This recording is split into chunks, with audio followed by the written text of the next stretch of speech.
እስላማዊ እስላም ማለት التوحيد وتوحيد الكلمة አላህን በብቸኝነት መገዛት እስላማዊ አንድነትን መጠበቅ ነው የእስላም አስተምሮት።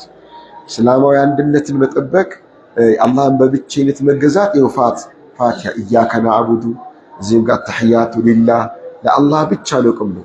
ይሄ አላህን ምን ያህል ማምለክ መገዛት እንዳለብን ያሳያል። እስላማዊ አንድነትም ወይ ማህበራዊነትንም ሰላት ውስጥ አለ። ሰላት ውስጥ ማህበራዊ ህይወት አለ። ሰላት ውስጥ አንድነትም እየተገለጸ ነው። ለብላችኋል ሰላት ውስጥ አላህን በብቸኝነት እያመለክን ነው።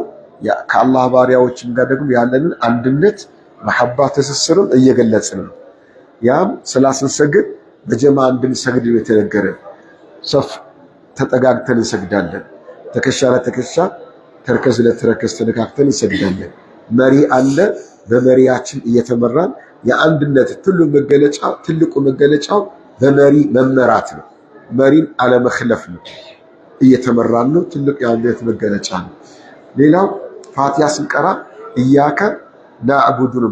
አንተን ብቻ እንገዛለን ነው ወይስ እገዛለሁ ነው?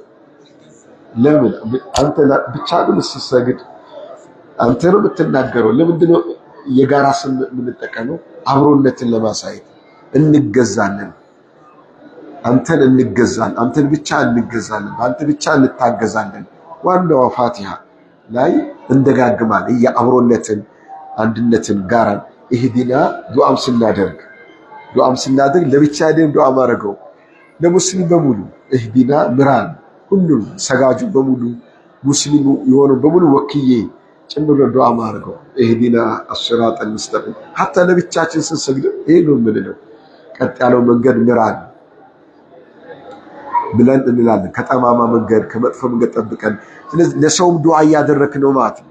ሰላት ስንሰግድ ለራሳችን ብቻ ሳይሆን ለሌላው ዱዓ እያደረግን። ተሸሁድም ጋር ስንመጣ ይሄ ነው። አተህያቱ ጋር ስንመጣ አተህያቱ ሊላህ ወሰላዋት ወጠይባት አለና አሰላሙ አለይከ ወራህመቱን ወአዩሃ ነብዩ ወራህመቱላሂ ወበረካቱ። አሰላሙ አለይና አለያ አዳለ አሰላሙ አለይና በእኛ ላይ አላህ ሰላም ይስፈን። በእኛ ላይ ማንነኛ እኮ ለጠላትም ጭምር ዱዓ ታደርጋለህ።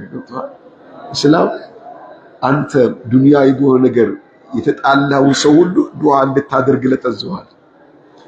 ምክንያቱም ካንተ ጋር ተጣልተዋል፣ ግን አላህ ዘንድ ሷሊህ ሊሆን ይችላል። ስለዚህ ዱዓ እያደረክለት ነው።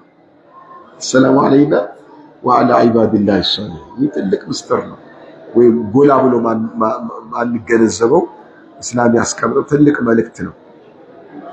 ሷሊህ የሆነ የአላህ ትክክለኛ የአላህ ባሪያ በሆነ ሁሉ የአላህ ሰላም ይስፈንበት፣ የአላህ ሰላም ይስፈንበት። ይህን እኮ መርካቶ ተጣልተሃል፣ መንገድ ላይ ተጣልተሃል፣ ተነካክተሃል በሆነ ዱንያዊ በሆነ ነገር ግን ሷሊሁን ያ ሰው የአላህ ባሪያ ነው። ካንተ ጋር ስለተጣላ ከአላህም ጋር ተጣላ ማለት አይደለም። የአላህ ባሪያ ሷሊህ ማለት ደግሞ ምንም ወንጀል የሌለበት ማለት አይደለም። ወንጀል ጥፋት ሊኖርበት ይችላል፣ ግን አብዛኛው ስራው ታይቶ ወይ መሰረታዊ እስላማዊ አስተምሮቶች ላይ ጎበዝና ጠንካራ ከሆነ ማለትም ከሽርክ የጸዳ ከሆነ ከቢድዓ የጸዳ ከሆነ አቅሙ በፈቀደ መጠን ከዋጅብ ዒባዳዎች በኋላ በሱና ዒባዳዎች የሚተጋ ከሆነ ሷሊህ የአላህ ባሪያ ነው። ሌሎች ወንጀሎች ሊኖሩበት ይችላሉ፣ ከባኢር ይሁን ሰጋኢር ማለት ነው፣ ግን ዱዓ እያደረግንለት ነው።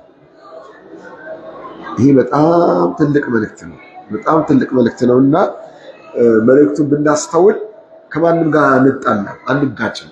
ዱዓ ከምታረግለት ሰው ጋር ትጣላለህ። አሁን ስትሰግድ ዱዓ ልታረግለት፣ ከሰላት በኋላ ልትጣለው። አሁን ስትሰግድ ዱዓ ልታረግለት። እንደዛ ነው። ሙእሚን ለሙእሚን አይጣላም።